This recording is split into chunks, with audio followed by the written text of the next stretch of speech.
Naik balon gas di Kapadokia adalah impian banyak orang. Sebuah pernyataan yang terkenal ialah, "It's my dream, not hers." Tahukah Anda berapa harga naik balon gas? Untuk waktu sekitar 45 menit hingga 1 jam, satu orangnya $280 atau 4.500.000 sekitar. Mahal juga ya, belum lagi tiket pesawat ke Turki. Memangnya istimewa naik balon gas itu? Seseorang berkata di internet, berdasarkan pengalaman pribadi kami, 100% layak memesan perjalanan balon udara di Kapadokia. Bagaimanapun tempat ini dianggap salah satu tempat terbaik untuk terbang dengan balon udara di dunia. Itu pada bulan Mei 2024. Dan terbukti memang bahwa setiap hari ada 100 hot air balloon trips dengan 2.000 orang yang diterbangkan. Jadi sedikitnya ada 720.000 orang yang naik air balloon di Kapadokia setiap tahunnya. Wow. Banyak orang menganggap bahwa sangat layak untuk bermimpi datang ke Kapadokia untuk naik balon udara.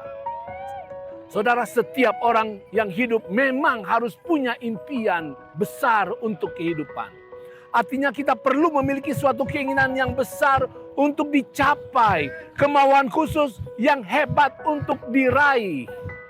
Tetapi perhatikan, impian apa yang kita kembangkan akan sangat menentukan nasib akhir kita. Mari kita belajar dari raja yang hebat Nebukadnezar dan nabi yang luar biasa Daniel.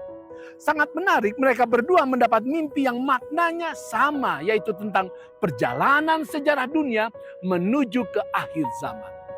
Tetapi gambaran yang muncul dalam mimpi mereka sangat berbeda.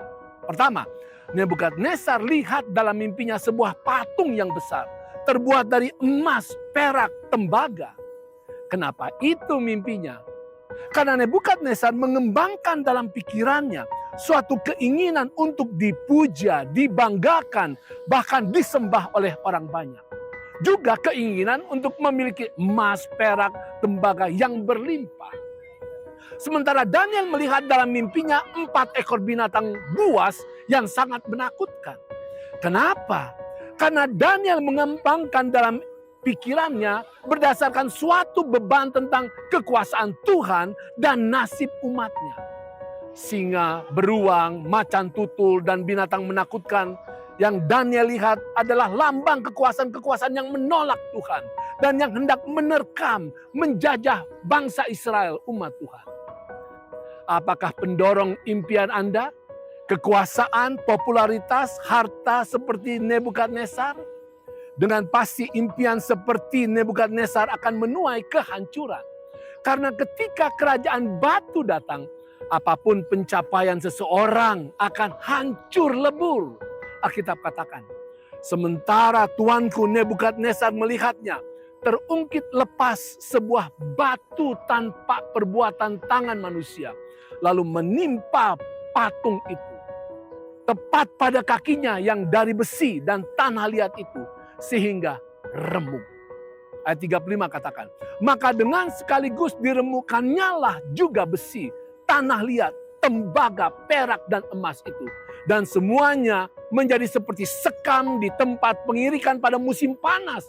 Lalu angin menghembuskannya sehingga tidak ada bekas-bekas yang ditemukan itu. Tetapi batu yang menimpa patung itu menjadi gunung besar yang memenuhi seluruh bumi. Sementara mimpi yang seperti Daniel berakhir indah. Katakan, maka pemerintahan, kekuasaan, dan kebesaran dari kerajaan-kerajaan di bawah semesta langit akan diberikan kepada orang-orang kudus, umat yang maha tinggi. Pemerintahan mereka adalah pemerintahan yang kekal, dan segala kekuasaan akan mengabdi dan patuh kepada mereka. Saudara, what is your dream? Kalau itu adalah berasal dari keinginan duniawi, jangan ikuti. Kalau itu adalah berasal atas kasih Tuhan dan kepada sesama, kejar itu. Karena pada akhirnya impian Allah yang berdasarkan kasih yang akan menang, berkuasa selama-lamanya. Itu keren.